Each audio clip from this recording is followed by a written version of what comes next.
నమస్కారం అండి. నేను doctor Pradeep Vajja, MD physician, registrar endocrinologist, Bhaskara hospitals medical డైరెక్టర్గా చేస్తున్నా అండి, షాపూర్ అండ్ గండిమైసమ్మ. మనం ఈరోజు వెరీ కామన్ అండ్ రొటీన్గా నాకు పేషెంట్స్ వస్తూ ఉంటారు. లైక్ కిడ్నీ స్టోన్స్ గురించి తెలుసుకుందాం. దీన్ని మనం మెడికల్ టర్మినాలజీలో నెఫ్రోలిథియాసిస్ అంటాం. అంటే స్టోన్స్ అనేవి చాలా రకాలు ఉంటాయండి. ఫర్ ఎగ్జాంపుల్ కిడ్నీలో వస్తే కిడ్నీ స్టోన్స్, నెఫ్రోలిథియాసిస్, లేదా మనకి గాల్ బ్లాడర్లో కూడా స్టోన్స్ వస్తూ ఉంటాయి. దాన్ని ఏమంటారు, కోలిలిథియాసిస్ అంటాం. కానీ ఇప్పుడు మనం కిడ్నీ స్టోన్స్ గురించే డిస్కస్ చేద్దాం. ఎందుకంటే gall bladder stones are not, అది ఖచ్చితంగా మనం సర్జికల్గానే గాల్ బ్లాడర్ స్టోన్స్ అనేవి తీయాల్సి ఉంటుంది. వెరేజ్ కిడ్నీ స్టోన్స్ ఏంటంటే stone size less than 7 mm ఉంటే మనం ఖచ్చితంగా మనం తీసుకునే డైట్, ట్రీట్మెంట్తో స్టోన్స్ అనేవి యూరిన్ ద్వారా పడిపోయే అవకాశాలు ఉంటాయి. ఎందుకంటే కిడ్నీ నుంచి డైరెక్ట్గా యూరిన్ అనే ఒక మనకి ఎగ్జిట్ అనేది ఉంటుంది. బట్ లివర్లో గాల్ బ్లాడర్ స్టోన్స్కి మనకి ఎగ్జిట్ అనేది ఉండదు. సో మనం ఖచ్చితంగా గాల్ బ్లాడర్ స్టోన్స్ అనేవి సర్జికల్ రిమూవలే కాబట్టి, సో మనం గాల్ బ్లాడర్ స్టోన్స్ గురించి ఇప్పుడు will not talk now. Kidney stones గురించి మాట్లాడదాం. అసలు కిడ్నీ స్టోన్స్ అనేవి ఎప్పుడు వస్తాయి, అసలు ఎందుకు వస్తాయి అనేది మనం తెలుసుకోవాలి ఫస్ట్. యాక్చువల్లీ కిడ్నీ స్టోన్స్ అనేవి మెయిన్గా డీహైడ్రేషన్ వల్ల వస్తాయి. అందుకే మీరు తరచూ చూడండి, మాకు ఎక్కువ పేషెంట్స్ సమ్మర్లో ఎక్కువ మంది ఉంటారు. ఎందుకంటే డీహైడ్రేషన్, బాడీలో నీరు శాతం తగ్గడం వల్ల స్టోన్స్ అనేవి తయారవుతూ ఉంటాయి.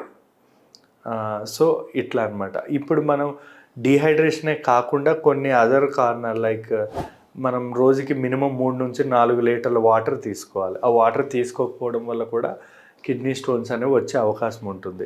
కొంతమంది కొన్ని టైప్ ఆఫ్ మెడికేషన్, స్టెరాయిడ్స్ వాడడం వల్ల కూడా మన కిడ్నీ స్టోన్స్ అనేవి వచ్చే అవకాశం ఉంటుందన్నమాట.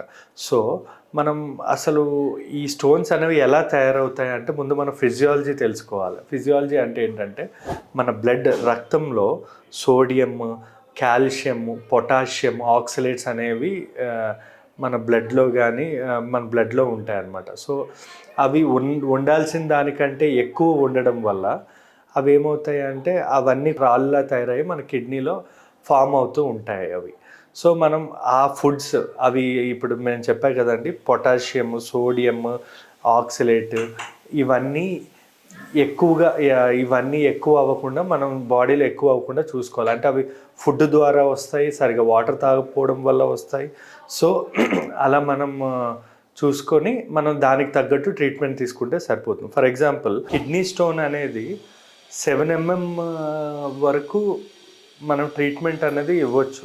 అందుకే నేను ముందుగానే మనకి ఎప్పుడైనా పెయిన్ కానీ, యూరిన్ వెళ్ళడంలో ఇబ్బంది కానీ, యూరిన్ మంట, యూరిన్ సరిగా రాకపోవడం, ఇలాంటి సిమ్టమ్స్ ఏమన్నా కూడా ఖచ్చితంగా మనం అల్ట్రాసౌండ్ స్కాన్ లాంటిది ఏమైనా తీసుకొని, స్టోన్ చిన్నగా ఉన్నప్పుడే ట్రీట్మెంట్, అంటే మెడికల్గా ట్రీట్మెంట్ తీసుకుని డైట్, నేను ఇప్పుడు ఒక డైట్ చెప్తా, ఆ డైట్ తీసుకోవడం వల్ల స్టోన్ పడిపోయే అవకాశం ఉంటుంది. సో ముందుగానే హాస్పిటల్కి వస్తే ఏమైనా చేయొచ్చు. కానీ అదే స్టోన్ 9 mm 10 mm అట్లా పెద్దగా అయితే మాత్రం ఖచ్చితంగా వాళ్ళకి యూఆర్ఎస్ఎల్ అంటే స్టంట్ వేసి తీయడం కానీ, ఆర్ఐఆర్ఎస్ లేజర్తో ఆ స్టోన్ని కట్ చేసి తీయడం, లేదా సౌండ్ వేవ్స్ లోపలికి పాస్ చేసి స్టోన్ని విరగొట్టి మనం యూరిన్ ద్వారా తీయడం కానీ, ఇలాంటి ప్రొసీజర్ అనేది చేయించాల్సి ఉంటుంది. దీనివల్ల ఏమవుతుంది, మనకు అనవసరంగా టైం, మనీ అండ్ మన హెల్త్ ఇన్ని పాడవుతాయి దీనివల్ల. సమ్టైమ్స్ కిడ్నీలు కూడా డ్యామేజ్ అయ్యే అవకాశం ఉంటుంది. సో వెరీ ఇంపార్టెంట్గా మనం ముందుగానే మనం డాక్టర్ దగ్గరికి వచ్చి ట్రీట్మెంట్ తీసుకుంటే, డాక్టర్ అనేవాళ్ళు విత్ ట్యాబ్లెట్స్ మనం స్టోన్ని బయటికి తీయడానికి చాలా మంచి ట్రీట్మెంట్ ఉంది. మీకు తెలుసో తెలీదో, కిడ్నీ స్టోన్ ఒక పర్సన్కి మన ఇండియాలోనే 17 సెంటీమీటర్స్, అంటే ఆల్మోస్ట్ 17 సెంటీమీటర్స్ అంటే చూడండి, అంత పెద్ద స్టోన్ కిడ్నీలో ఉంది. అవి ఆయన కిడ్నీ కూడా తీసేసేయడం జరిగింది, చెప్తున్నాను. సో అందుకే మనం ముందుగానే మనం ప్రైమోడియల్ ప్రివెన్షన్ అనేది తీసుకోవడం ఈజ్ వెరీ ఇంపార్టెంట్. అండ్ దీనికి ట్రీట్మెంట్ అంటే లైక్ ఆల్ఫా బ్లాకర్స్ పెడతాం, లైక్ కాంటిఫ్లో అలాంటివి పెడతాం, యూరిన్ అన్నది మంచిగా పాస్ అవ్వడానికి. ఇంకా పొటాషియం సిట్రేట్, స్టోన్ కరగడానికి యూజ్ అయ్యే సిరప్స్ ఉంటాయి, యూరోకైండ్, KM6 అని, బిగ్ స్టోన్ అని, అలాంటి సిరప్స్ పెట్టుకోవడం వల్ల కూడా మనకి మంచి యూజ్ ఉంటుంది. సమ్టైమ్స్ ఆయుర్వేదిక్లో సిస్టోన్ అని చెప్పి ఇలాంటి ట్యాబ్లెట్స్ కూడా వాడతాం. మెయిన్గా ఇవన్నిటికంటే ఇంపార్టెంట్ ఏంటంటే ఫుడ్, డైట్. అసలు ఏం తినకూడదు, ఏం తినాలి అన్నది మనం తెలుసుకోవాలి. ఏం తినకూడదు అంటే మెయిన్ ఏంటి మీకు చెప్పాను కదండి, ఈ ఈ మినరల్స్ ఏవైతే కిడ్నీ స్టోన్స్కి ఉపయోగపడే మినరల్స్ ఉండే ఫుడ్స్ తినకూడదు. అంటే అవేంటి, లైక్ పొటాటో చిప్స్ కానీ, పాలకూర, లేదా టమాటో, బీట్రూట్, క్యారెట్, సోయాబీన్స్, లేదా క్యాలీఫ్లవర్, క్యాబేజ్, ఇంకా ఎక్కువగా స్మోకింగ్ చేయడం, స్టెరాయిడ్స్ కూడా మనం స్టెరాయిడ్ ఫుడ్స్ కొన్ని స్టెరాయిడ్స్ ఇంజెక్షన్స్ అవాయిడ్ చేయడం, ఇలాంటివన్నీ చేయాలి. దీనికంటే వెరీ ఇంపార్టెంట్ మినిమం 4 లీటర్ల వాటర్. అంటే ఒకటేసారి తాగేసేయడం కాదు, తక్కువ ఎక్కువసార్లు మినిమం రోజుకి 4 లీటర్ల వాటర్ తీసుకోవాలి. ఇంకోటి నట్స్, కాల్షియం ఎక్కువ ఉంటాయి. ఆవకాడో కానీ, సమ్ టైప్ ఆఫ్ నట్స్ కానీ, చీజ్, అదే వెన్న, పాలు, మజ్జిగ, పెరుగు, నెయ్యి, ఇవన్నీ కూడా మనం అవాయిడ్ చేయాలి. ఇవి కూడా తీసుకోవడం వల్ల స్టోన్ అంటే బాడీలో కాల్షియం ఎక్కువై స్టోన్ ఇంకా పెద్దగా అయ్యి నొప్పి వచ్చే అవకాశం ఉంటుందన్నమాట. సేమ్ టైమ్ ఏ ఫుడ్స్ ఎక్కువ తినాలి అంటే విటమిన్ సి ఎక్కువ ఉన్న foods like orange juices, lemon juices, mosambi juice, ఇవన్నీ బాగా తీసుకోవాలి. దీనివల్ల స్టోన్ అనేది పడిపోయే అవకాశాలు ఉంటాయి. అట్ ద సేమ్ టైమ్ వేరే లైక్ మెంతులు రాత్రిపూట నానబెట్టి పొద్దున పూట మెంతులు తాగడం వల్ల కూడా మనకి స్టోన్స్ అనేవి కరిగి పడిపోయే అవకాశం ఉంటుంది. ఇంకొకటి కొత్తిమీర కూడా చాలా మంచిదండి.